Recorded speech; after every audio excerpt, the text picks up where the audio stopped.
Did you ever wish that you can own a piece of the entire stock market or even the global economy without buying thousands of stocks? So what if there was a way to diversify your investments instantly, more often for the lowest possible costs and trade just like a regular stock? Now, this isn't a dream, this is the power of ETFs. And by the end of this video, you will know exactly how to use them to kickstart your investment journey. So let's get started by explaining what is an ETF, because that's just an acronym. Now, I could give you the definition of exchange traded fund, but let's just imagine you have a basket.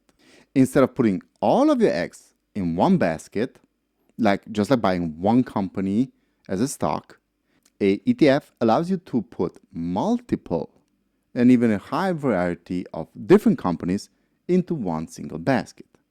Now, this investment can include the following. It can include stocks, which are just shares of many different companies across various industries and countries, even if you. You can also hold bonds, which are just loans. Basically, you loan money, not own, but you loan money to different companies or governments. Also commodities, raw materials like gold, oil, or agricultural products. You can even have rice or bananas.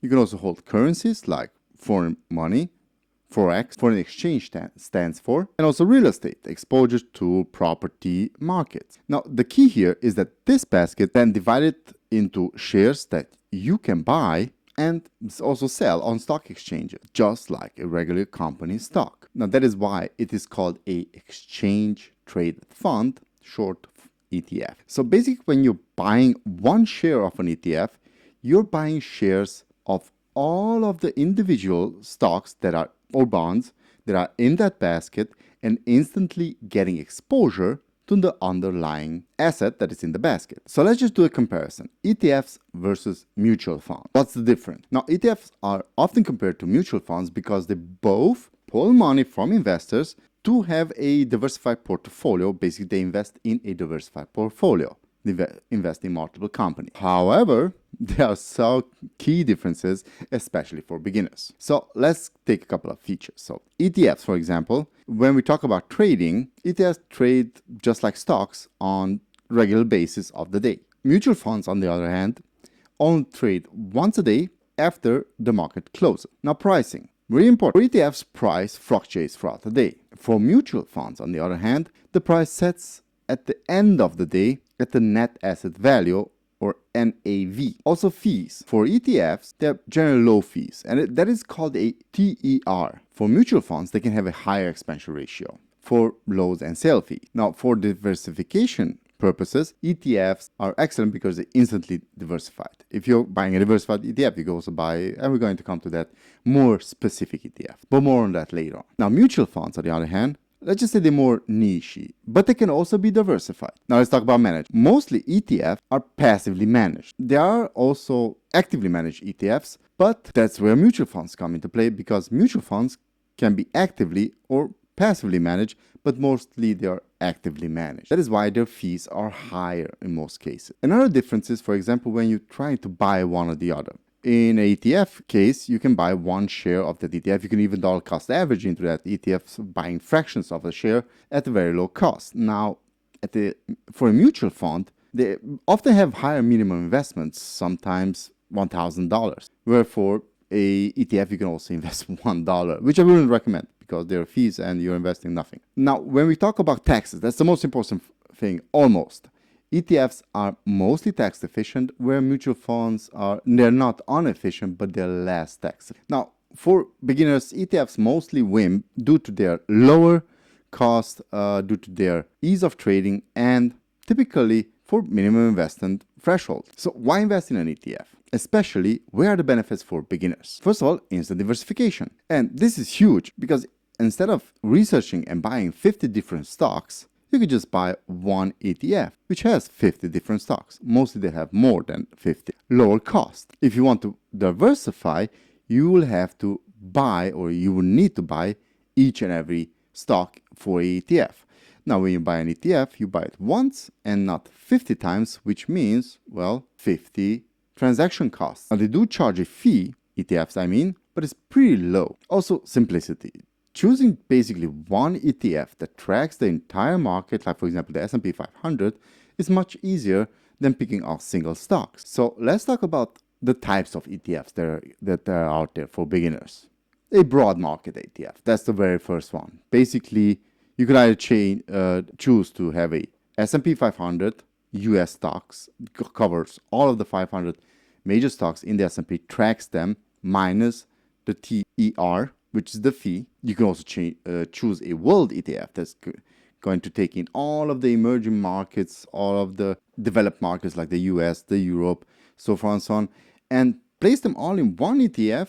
Well, you kind of diversify then, for example, when the US markets is above the European markets, or the European markets like we had last year is above the US markets, or you kind of lose then the potential to jump from one and another, but you are really, really diversified and also extremely safe, meaning the volatility will be less. You could also choose a bond ETF if you want to add stability and potential income to your portfolio. Bond ETFs invest in various types of bonds, whether they're government bonds or they're high yielding company bonds. You could also choose sector or industry specific ETFs, and I'm going to make a separate video on that. Now, those focus on specific industries like technology, healthcare, renewable energy, and so on and so on. And they take the top companies and pack them in a sector and pack them in one ETF. Now, mostly they have higher TERs, so higher expense ratio, but you could have the potential for higher rewards. They're also really popular dividend ETFs. Now, these focus on companies that pay regular dividends, providing a potential income stream. Now, what to avoid as a beginner, I would say it would be leveraged ETFs, invert ETFs, and highly specialized commodity ETFs. These are more complex and carry really high risk, so leave your hands from them. I would suggest to stick to broad diversified funds. So, is ETF investing only secure? Is it the best? No, it also has risk. So let's talk about risk that comes with investing in ETFs. While ETFs offer many benefits, of course, they're not risk-free. So first of all, let's talk about market. If the overall market or the assets that are in that ETF decline in value, your investment or your ETF will also decline with them. Now, this is inherent to all investing. There's no way around it. There's also tracking error. Sometimes the ETF's performance slightly differs from the index that it should track. Now, this is due to fees or management intricacies.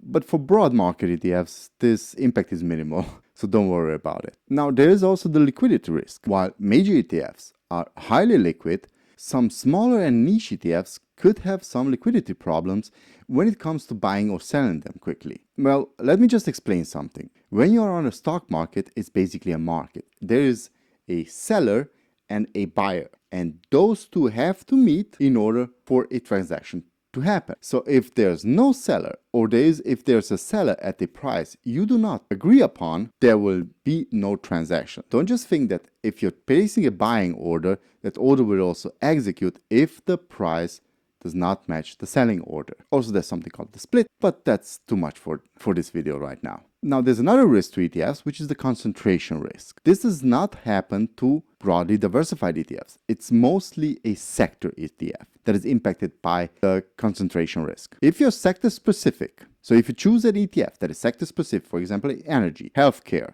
or a renewable energy ETF that is even more specific than just a broad market ETF, you are highly impacted by that specific sector. Meaning, for example, just for a couple of days ago, there was some legislation passed in the US regulatory system that highly impacted solar or renewable energy. The entire ETF that was tracking those companies went severely down. And that is where sector-specific ETFs do have higher risk. So how should you start investing in ETF? First things first, open a brokerage account with a broker you trust. I would suggest doing a bit of a research before you do that. Take a safe brokerage, take a big firm, big company, and start with them, and then work your way down if you want to risk even more. Now, this is just like opening a bank account, but it's for investment. So I'm not going to give any specific brokerages here because I'm not being sponsored by anyone. I don't want you to think that I'm preferring someone,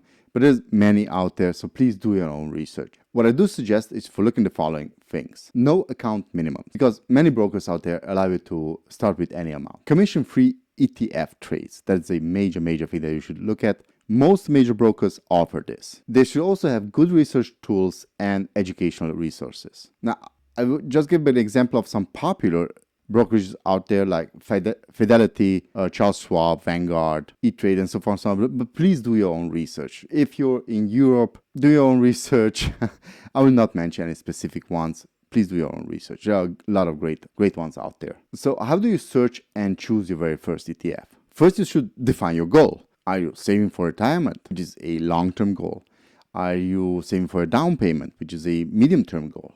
Also consider your risk tolerance. And I would even say that this is number one. Risk plays a major role in invest. How comfortable are you with markets ups and downs? If you're not that comfortable, then choose a wide ETF, a world ETF even, if you don't want to choose just an S&P 500 ETF. Even bigger than that is a world ETF that does not have that high of volatility. Really important, looks for their expense ratio, TER. The lower it is, the better it is for you in the long term. Just trust me on that. TER starts from 0.2, 0.15, and there's somewhere with 0.07 even for it's just a spider S&P 500 ETF. Now, I would suggest that you start by focusing on a broad diversification fund. As I said, something like a total markets or a S&P 500. This is ones that I would recommend. Okay, I will do a separate video on showing you how to buy a very first ETF. Want you to do until that time, do a little bit of research. Find out everything that you can find out there about ETFs and build a little bit of trust before hitting that buy button. I'm Noah BM. Hope you enjoyed this video. Hit that like button. Stay safe out there and catch you next time. Bye-bye.